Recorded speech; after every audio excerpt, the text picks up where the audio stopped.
How cold is too cold to sleep in your Tesla? As some of you may or may not know, it's actually a thing to sleep in your Tesla. The rear seats back there actually fold down flat, and you can keep the climate on all night. In fact, Tesla even came out with camp mode just for this. I'm going to test out sleeping in the car, and it's going to be very, very cold. But first, please take a second and hit that subscribe button. I'd really appreciate it. I'm sure I've mentioned before on this channel, but I have a very long commute. It takes me about an hour to get home.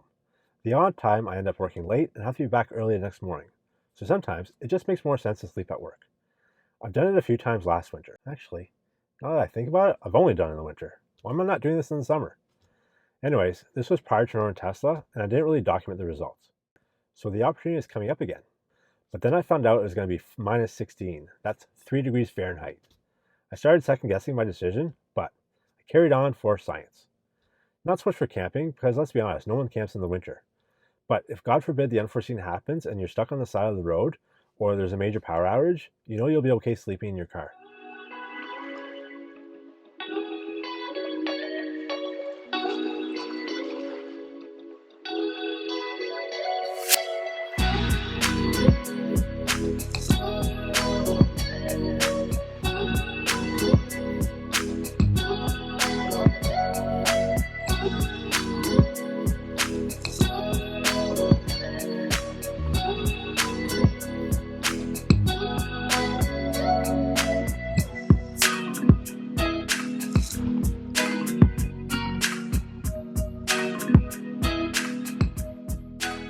All right, I have everything set up. As you can see, with the seats folded down flat, you have lots of area back here. The only issue here is the trunk lid up here, which kind of gets in the way a bit, but not much of an issue because your feet are lying back here. The S and the Y actually have the hatchback, which probably would make it a lot more comfortable. My son has an extra tumble bed, so with the extra mattress, I put it back here. It fits nicely. It's a twin mattress. If you're doing this a lot, I recommend getting the kits that you can either fold or blow up. They can get put away in your trunk so that you're not losing your trunk space and your seats. Definitely, I would recommend that. The other thing I will bring is a sheet just to go up on the sides of the windows. So just to add some privacy and cut out some light a bit, okay? And I think they do have kits for that as well. So we're ready to go. All right, so about ready to go to bed. Right now outside it's minus 7, but the forecast is for minus 16, so we'll see if it gets that cold.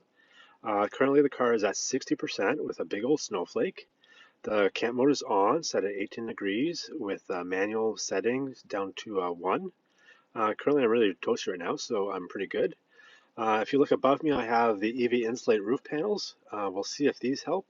And below is my mattress. If you're going on if you're going on a road trip, I would obviously bring the mattress because it takes up all the room and you can't really have your seats up. But for one-time use, definitely good. It's a twin mattress. It fits right back there. And I got some pillows and some blankets.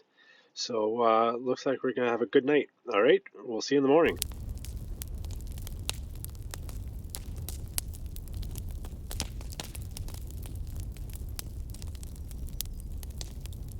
All right, guys, it's morning time. It's now at 37%.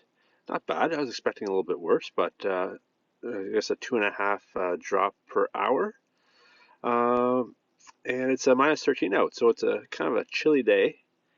Okay sleep. I'm not much of a good sleeper myself. I kind of have a hard time falling asleep, so the road noise kind of had a hard time with that. But comfort-wise, I was okay. I was warm. At one point through the night, I had to turn the climate back to auto because it just wasn't keeping up as the temperature was dropping too much. So, yeah. Well, I survived. It came down to minus 16. I started at 60% and up at 37. So it looks like about 2.5% per hour. I had the climate on manual set to 1 from a previous test I was doing, but I think I'd leave it on auto when it's that cold though. I just felt a little bit chilly at the times.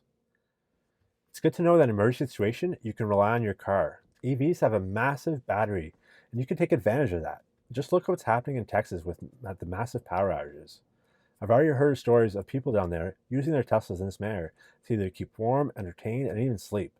So, hopefully that doesn't happen to you, and the only time you need to sleep in your car is for a fun camping trip, which I'll definitely be doing, so don't forget to subscribe so you don't miss out on that one. And also, Leave a comment if you've ever slept in your Tesla yourself. Not so much for camping, because there's not a lot of camping going on. There's not a lot of camping going on. Oh my god! About ready to go. Jesus. Massive powers and cold. Oh, come on! Which gives the Model 3. And behind is. Oh, I shouldn't have done that.